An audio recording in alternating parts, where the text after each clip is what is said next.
Niccolò Machiavelli, in the 16th century, served as an advisor to powerful families and governments, observing firsthand the brutal realities of power. His writings rejected the idealism of morality-based politics in favor of cold, calculated strategy. For Machiavelli, the survival of the state and the strength of its leader outweighed any personal virtue or ethical concern. His most infamous work, The Prince, published in 1532, is a pragmatic guide for rulers who wish to maintain power at any costs. It has endured not because it flatters our ideals, but because it dares to expose the shadow side of power. These are the 12 principles of Machiavelli's The Prince.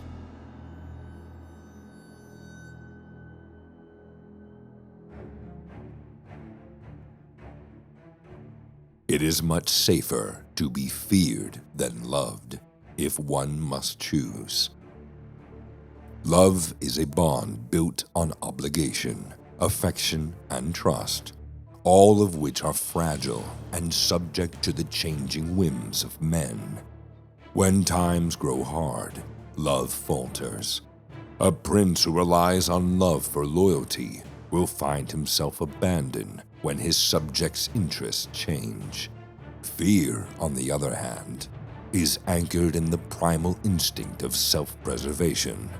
A man may betray love, but he will not dare to betray fear if his life or fortune is at stake.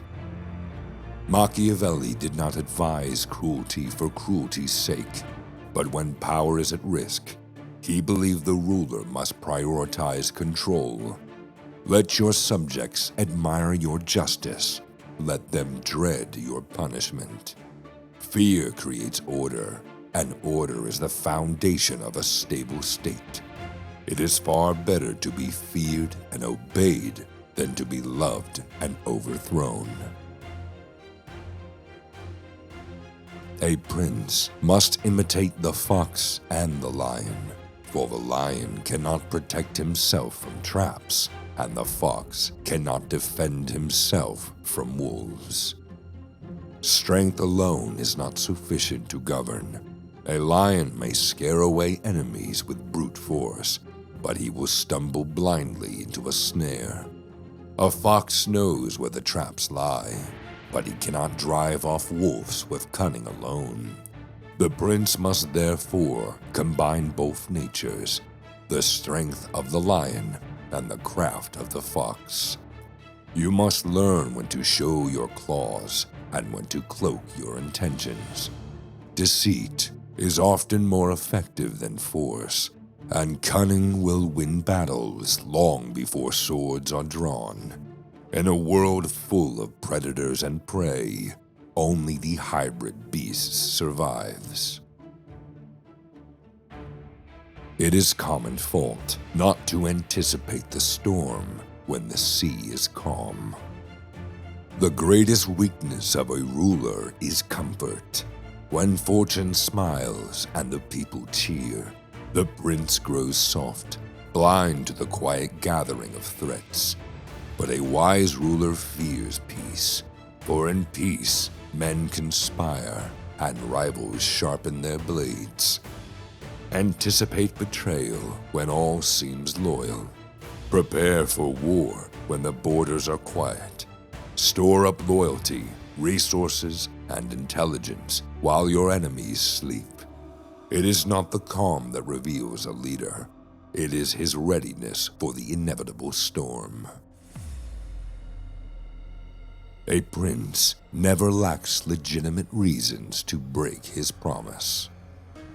A ruler is not bound by the same codes of morality as the common man. Promises are made in times of convenience, but circumstances shift. What once served the state may now threaten its survival.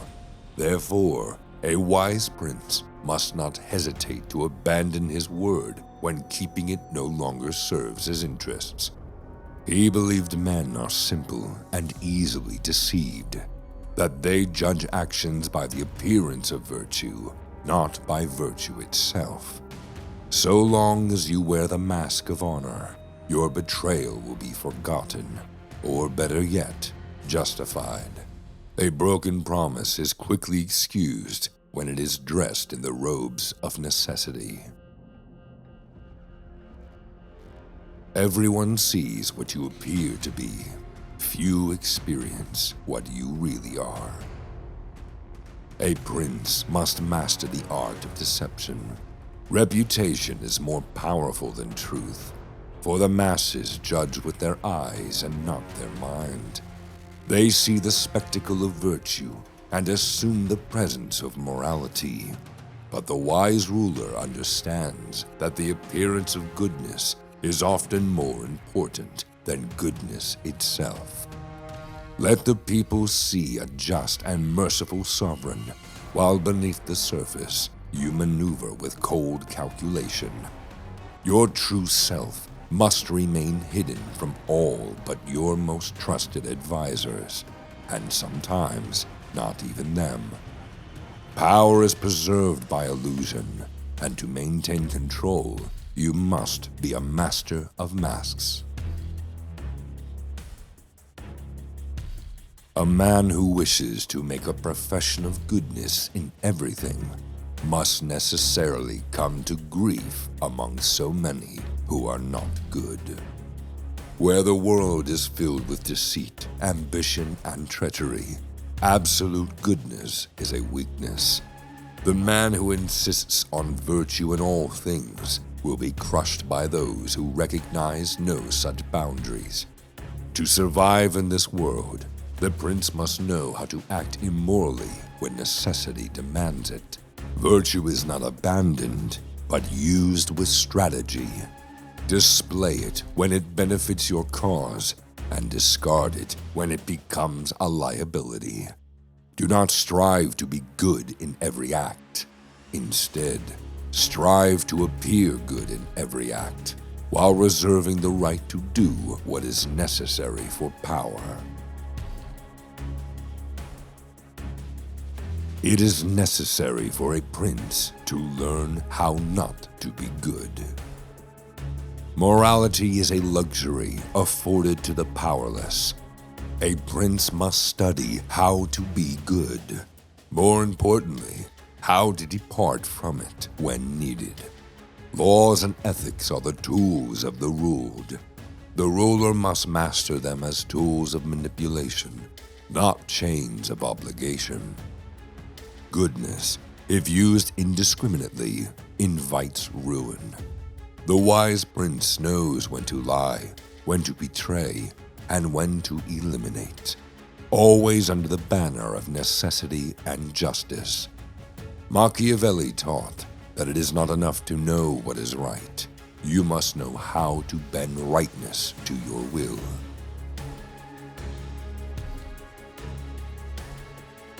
Injuries should be inflicted all at once, so that their ill savor is less tasted. When cruelty must be used, it should be executed swiftly and in a single stroke. Dragging out punishments only prolongs hatred and stirs unrest. A decisive blow, though harsh, is quickly absorbed by the people and eventually forgotten. But a long, drawn-out campaign of suffering is remembered with bitterness and inspires revenge. On the contrary, benefits and rewards should be administered slowly, in increments. This allows gratitude to take root and loyalty to grow. Let your punishments be like thunder, sudden and unforgettable. Let your generosity be like soft rain, frequent and nourishing. This is how power is maintained and admiration is cultivated. Whoever is responsible for another's becoming powerful ruins himself. Because this power is brought into being either by ingenuity or by force, and both of these are subject to one who has become powerful. Helping another rise is a foolish game. You may think that by elevating someone, you will secure their loyalty, but power breeds ambition, and ambition devours gratitude. The man you raise today will one day challenge your throne. Therefore, Machiavelli taught to grant no one power that you cannot also easily take away. Let no man grow stronger than your own hand permits. A wise prince keeps his allies dependent and his enemies weak. To elevate another is to build your own executioner. Men are ungrateful, fickle, false, cowardly, covetous. A ruler must never place his trust in the fickle loyalty of men. They are creatures of self-interest, quick to follow in times of fortune, but just as quick to abandon when the winds shift. Today's cheering crowd is tomorrow's angry mob. Expect betrayal, and you will never be surprised. Govern not through sentiment, but through calculated force. Control the masses through fear, reward, and spectacle, not friendship. Let them admire you, respect you, and fear you, but never rely on them to love you, for that love is a fair-weather illusion. There is no avoiding war. It can only be postponed to the advantage of others. Avoiding conflict may seem wise, but in truth, it often delivers victory to your enemies. Delay is a luxury that weakens resolve and strengthens opposition.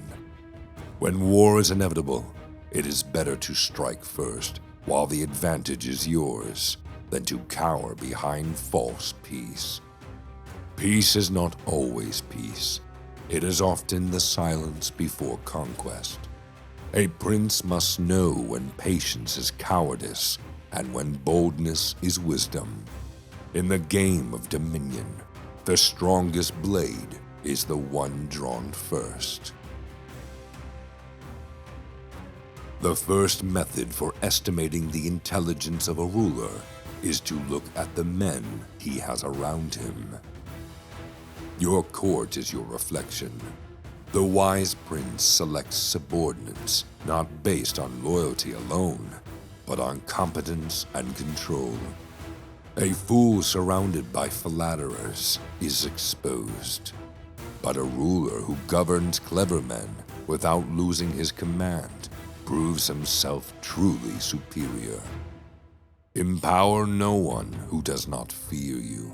Let brilliance rise only in service to your own. If a minister grows too clever or beloved, remove him quietly and replace him with one more obedient. Intelligence in your court is a weapon, and you must wield it. Never let it be turned against you.